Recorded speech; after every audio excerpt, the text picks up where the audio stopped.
Hello and welcome back to the channel. This week I'm in a different kitchen than our own. I'm visiting with my parents while my sister is in town, but I wanted to make sure we get a video out for you guys, and so I'm going to share with you 3 things that I no longer buy from the grocery store.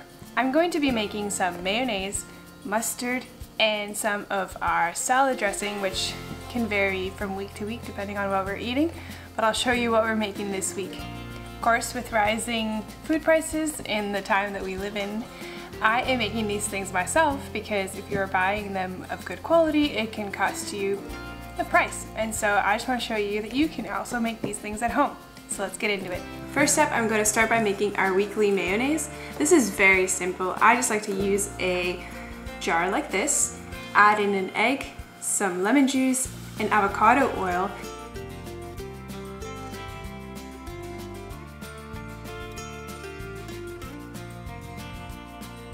And then with my immersion blender, start by blending the bottom of the jar until the egg is nice and a kind of yellowy tinge, and then I slowly move the immersion blender upwards to start mixing in the lemon juice and the oil.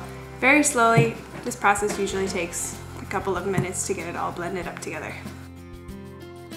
And then you want to store your mayonnaise in the fridge, and it probably doesn't last us any longer than a week and a half, maybe 2 weeks. And then I'm making up a fresh batch. I'm starting out by making a solution that the mustard seeds can sit in overnight to make mustard.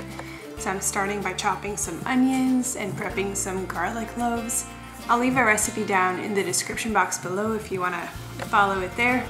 But it's pretty much the recipe straight from the Ball Preservation website, so I can leave you the link for that if you want to check that out. So I'm adding my onions and my garlic into a bowl here.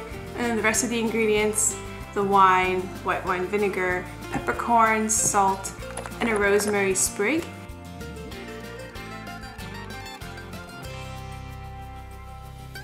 And then put the pot on the stove and bring it to a boil. Once it's boiling, turn it down and let it simmer for about 15 to 20 minutes or so.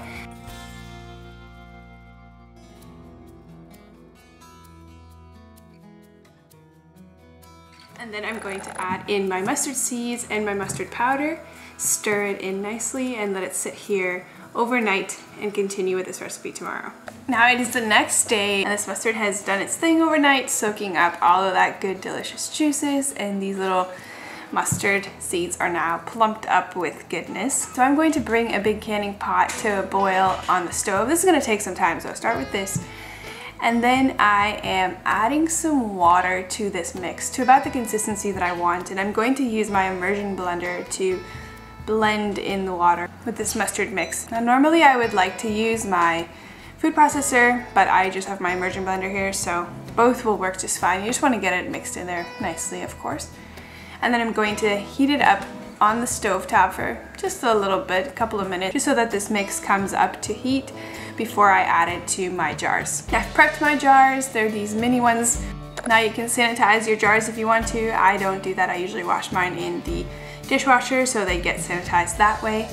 And you can also heat up your lid so that the jellies underneath get nice and gooey before you can. I've had success always just using them as is, but if you are new to canning, go watch a different video about how to can. This is not a how to can video, but just familiarize yourself with some canning how-tos before you do this.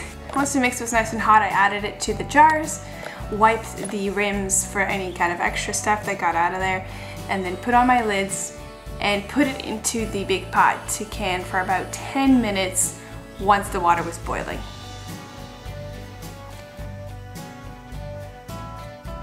When 10 minutes was passed, I took out my jars and let them rest here on the counter until I heard them pop, or just an hour or two until I can feel that the lids have dented in and sealed properly. I like to take off my rims, that way I know for sure that I've had a good seal.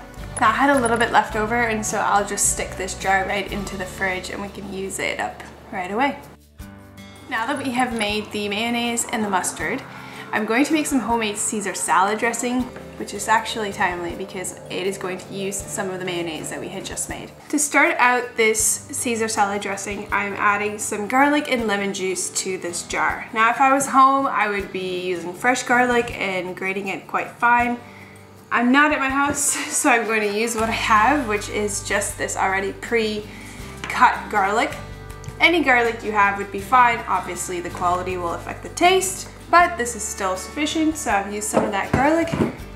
And I'm going to let the garlic and the lemon juice sit for about 10 minutes, just as a way of sort of cooking, quote unquote, the garlic. This will just help take out that really sharp garlicky taste. And then I'm whisking in the mayonnaise that we had made, a 1/4 cup of Parmesan cheese, finely grated, or you can substitute that with nutritional yeast, some black pepper, and Worcestershire sauce.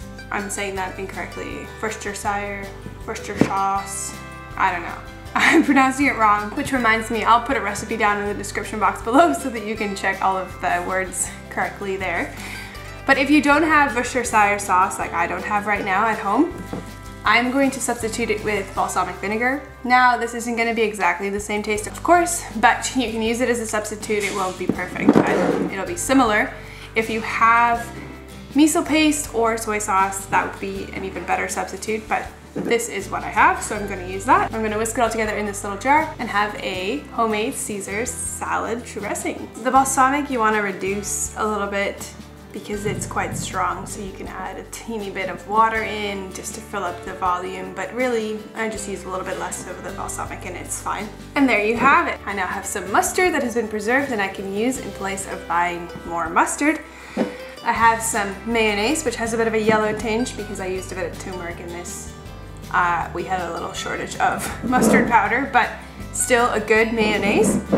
And then some Caesar salad dressing, which also has the yellow tinge because the mustard had a yellow tinge. But rest assured, it still tastes like Caesar salad and makes, and would make for a very delicious salad dressing with a bit of a spunky color. And that is how simple it is to make these 3 condiments right here in your kitchen instead of spending however much money to buy it. And sure, some could say, what is the point? It cost me only a couple of dollars to buy some mayonnaise or mustard. Sure, depends on what quality of products you're buying, of course. And here in this house, we care about the quality of our products, and so they do cost a little bit more to buy. And so it is worthwhile for me to be making them in our kitchen. Now, I want to devote another video to specifically some of the salad dressings that we have made here in the house that are yummy and you can use as a replacement of buying them. Balsamic vinaigrettes and Greek dressings that may be nice to have in your arsenal. So check out for that upcoming video. But this is where I'm going to leave you off for today. Thank you for hanging out with us, and I hope that you found this video very helpful. And if you did, would you consider liking this video and subscribing to our channel, and then you can catch some of the upcoming content. Alright, see you, bye.